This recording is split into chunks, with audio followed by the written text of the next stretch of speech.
Sa karaan pa nga testamento, uban kang Moses sa kamingawan.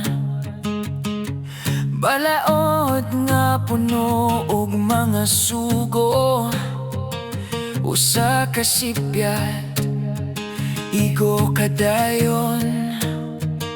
Karon gihandom pa sa mga katigulangan ang halad nga hayop sa altar. Dugo nga milanay sa mga bato, aron matabunan ang sala sa katauhan. Apan karon duha na lang kasugo, duha ka pulong nga mo sangkap sa kasing-kasing ko.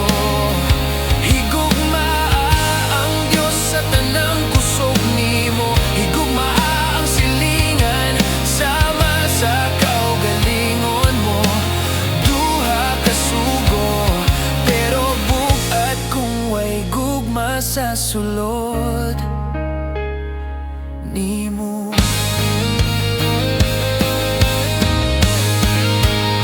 Nianhi si Kristo sa kalibutan, dili aron tangtangon ang kasulatan, kundili tumanon dayon ni halad iyang kinabuhi nga maoy bayad. Wala na'y halad nga karnero, kay siya na mismo nga kordero. Balaod nga gisulat sa bato, karong gisulat na sa kasing-kasing nato. Mao nga duha na lang kasugo, duha ka dalan nga nagtagbo sa krus nimo.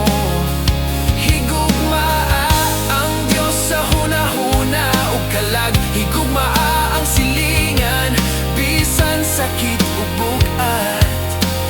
Duha ka sugo, sa grasya ra mahimo ang matuod. Dili